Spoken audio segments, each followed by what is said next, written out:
Welcome back to the Horse Racing Show. Thanks for joining us, listening to us on an iPad or whatever you're listening to, or you're watching us on YouTube. And this is a friend of mine and one of the great announcers out there in the racing world. He's a legend already in England, works with us at NBC on the Triple Crown this year, and of course for several years the Breeders' Cup, and joins us all the way across the pond in England, where he just finished his workout, Nick Luck. Welcome in, Nick. Kenny, thank you. I've not even started the workout yet, but you're going to give me the energy. I'm going to feed off your vibe to drag myself to the gym in the early evening here. Well, thank you. I was going to say, you look so refreshed to have just come from the gym. Way too refreshed, yes. I don't want anyone to think that I've suddenly turned over a new leaf or becoming an exercise bore or whatever. It's simply serving a purpose. That's all. That's all I'm doing. Well, you deserve to have a little rest right now. Enjoyed watching the coverage of Royal Ascot. I don't know if there's anything that we can compare it to here in the U.S. It really is special. And by the way, that was really wonderful the way you introduced the Queen as she's coming in and talk about all the festivities around the actual racing day itself. Well, Kenny, it's kind of you to say. It's such a great event to be a part of from a broadcast point of view. And I don't think it matters which network you're working for, British, American, whether you're working on network television or cable television, you get such a sense of occasion from being there that it's hard not to transmit that. I think the one thing that has maybe surprised me a little bit is the extent to which the event has been enveloped and warmly embraced by the American racing audience. Everybody knew about Royal Ascot, but maybe not quite to that extent. And the reaction that we've had has been amazing. So I'm all in favor of globalizing the sport at the top level, as I've bored people about before, but it really does seem to work that week. And I'd like to think it's just that combination of being a great event and terrific sport at the same time. I think that's perfect. And that history, and when you think of the great horses and the trainers that have been there, and the trainers now from America that seem to be wanting to come more than they ever, that I can remember at least, Nick, that want to bring their horses over there that are not always named Wesley Ward. There's other now that want to get involved. Absolutely. The racing has got better. And I think that's the key. The sport has become just as important as the social event. Whereas if you ask somebody 30, 40 years ago, the social event was the thing. It was a key part of that British summer season that some people may now see as slightly anachronistic, but the sport has got better and has got more international. So there are more dimensions to the meet than there were 2 or 3 decades ago. It may feel a bit more commercial than it did then, but I think it needs to. I think it needs to have brand identity, to use that horrible corporate phrase, in order to survive in the modern world. I think it's managed to modernize without losing its essence. Sure, some people find its essence eccentric, downright weird, but most people, I think, respond to it because they respond to institutions that have been around for hundreds of years. And as we know in America, nobody gets too upset about corporate sponsorship when it comes to racing, as we'll see in the Breeders' Cup. I fear they'll say, in this portion of the furlong is brought to you by. I think it'll get to that eventually. And you know what? If it keeps it going and helps support the television, I think that's all right. Yeah, and I think Ascot retains really as much as it can of its, as I say, of its original spirit. Not a single race has a sponsor's name. They've kept it at bay to that extent, but I think they're just a bit more savvy now about developing partnerships in a slightly more subtle fashion, just to keep the event, keep the brand of the event there, keep the awareness of the event alive internationally.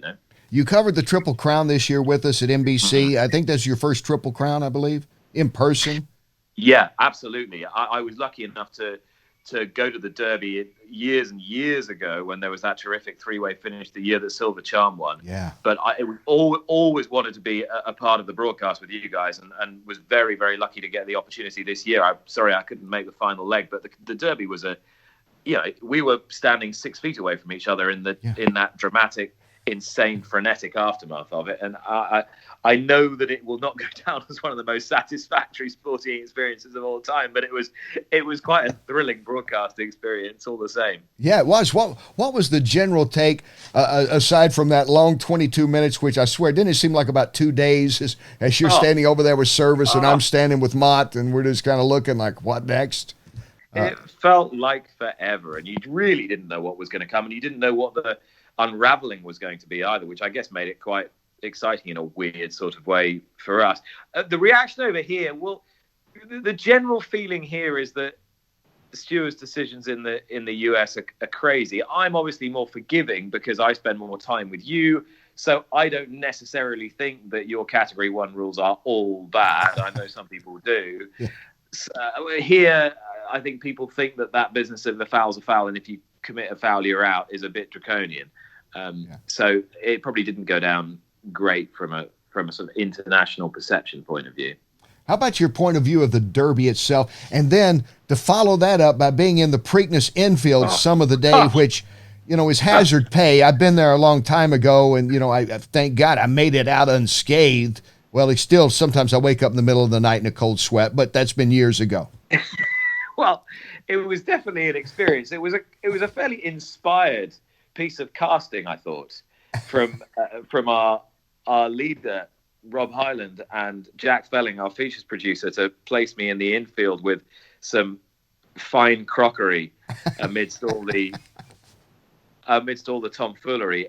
It was an experience. I did enjoy it for sure, but I did joke with Rob a couple of weeks later that it was that experience that had then sent me immediately into the emergency room when I got home. But it was completely contrasting with being up with the more highfalutin types at the Kentucky Derby, but great fun. And it was lovely to be able to get a total atmospheric immersion of both events, as well as being able to cover all the racing and do the reporting with you. And we're listening. If you're listening, we're talking with Nick Luck. We're Skyping him in from London. Of course, Nick, the premier presenter in England and well-known throughout the world for his racing coverage. And I want to ask, with all the problems we've had here in the States, as you know, with Santa Anita and the discussion about race day medication, et cetera, even as recently as last week, we had Tom Hammond on, the NBC announcer for many years, of course, one of the legends in the business, who said he was leaning more and more toward the European style, basically, of hay, oats, and water, and, thinking about maybe it's time that here in the States we take a closer look at all medication. As a person that's obviously around a sport where it is hay, oats, and water, and you don't hear of these things as much there as you have here in the States, I'd just like to get your take on it. I think the truth of it is that the way horses are trained and medicated here is somewhere in between. I think it would be naive to suppose that all they are trained on is hay, oats, and water, because the way that we demand so much of modern thoroughbreds and the gradual weakening of the breed means that medication is necessary in order to sustain many of them. Okay, there are some horses you can train, they'll never need anything in their life. They'll pull out sound every morning. Right. But there are others who will need medicating. We know that. So it's not true to say that the horses in Great Britain or Ireland are trained exclusively on hay, oats, and water. And thank you for saying that, by the way. I didn't mean to interrupt, but I've heard that so many times. I'm glad to get a real perspective on it. But having said that, the rules are more stringent.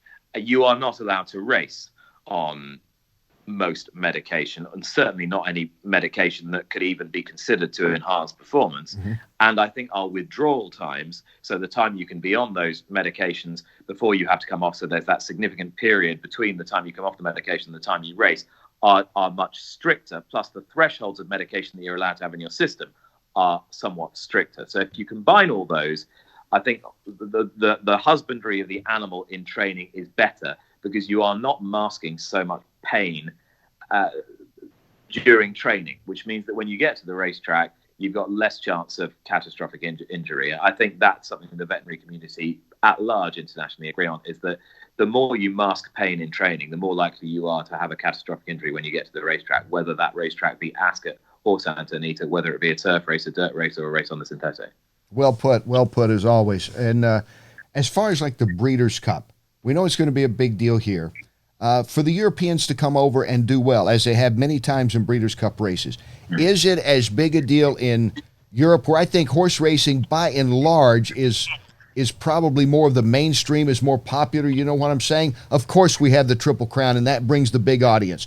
But I think throughout the year with soccer, horse racing is kind of in there among the top 4 or 5 sports in Europe. I mean, that's my take from a distance. I think at key points of the year, still in the UK, horse racing can cut into the national consciousness. It's just, I think we probably have more touch points than there are maybe in the US. I think you're right. The US, it's the Derby, then maybe the other Triple Crown races if it's got that narrative thread. And then there's a little bit more interest in the Breeders' Cup. And there might be, if you get a year where you get a marquee horse, you might get interest in some of the big races at Saratoga. I think here, consistently, you've got more touch points where people are interested. So the big summer festivals, it's not just Royal Ascot, but there will be some awareness that Glorious Goodwood is going on. There will be some awareness that York Ebor Festival is going on that maybe transcends just the racing bubble. There'll certainly be significant awareness in the jump racing world that the Cheltenham Festival is happening, which has become a huge corporate giant as regards the rest of the group that own that racetrack's concerned, and the biggest one of all, the Grand National, which essentially, in terms of a popular culture equivalence, the Grand National would be the equivalent of the Derby in terms of the viewing figure, the viewing audience, and the fact that most people in the country have some awareness of the fact that it's happening. So yeah, maybe there are more of those moments through the year. Whether the sport as a whole is growing its fan base in any more meaningful a way as it is in the US, I'm a little bit more skeptical, no matter what anybody tells you. And it's still a big deal to win a Breeders' Cup race and take the trophy back to England or somewhere in Europe. Definitely.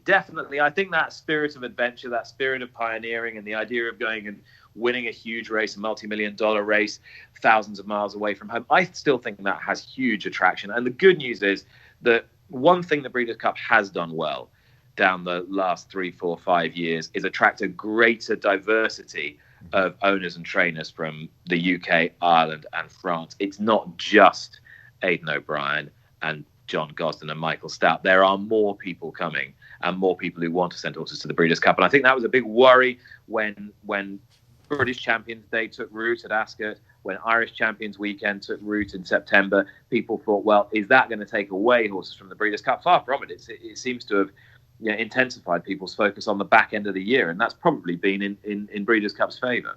What's your favourite sport outside of horse racing? Well, my favourite sport outside of horse racing is cricket, which I know that it means necessarily, Kenny, that this conversation will be very brief, because I know that cricket doesn't have a very big constituency in the US. Though I was chatting with our NBC colleague Ahmed Fareed, and he's quite interested in the game, and he was asking me all sorts of questions about it when I was over for the first 2 legs of the Triple Crown. And we're in the middle of a Cricket World Cup at the moment, which England could still just about win. I'll keep an eye on that, Nick. I'm sure, Ken. Listen, thank you for delaying your workout to be on with us. I really appreciate it. I seriously, as I said, I really don't want people to get the wrong idea. I really don't want to get people the wrong idea. The thing is, although it's rather extreme, this diet that I've been on, which I call the surgery diet, was so effective in slicing off the pounds in a week that I thought, well, I've now got to keep it up. It's very boring. Well, you look great, and I only bring it up because a lot of people have asked, because we missed you at the Belmont, that you think everything's good, you're doing well, you look great. Touch wood, they did a great job. So, yeah, I'm looking forward to be back across very soon. All right, and we look forward to seeing you then as well. Kenny, thanks so much. Lovely to chat, as always. You're a superstar. You're the best. Thanks very much, Nick Luck. Appreciate it. Thanks, Kenny. More coming up here on the Horse Racing Show right after this.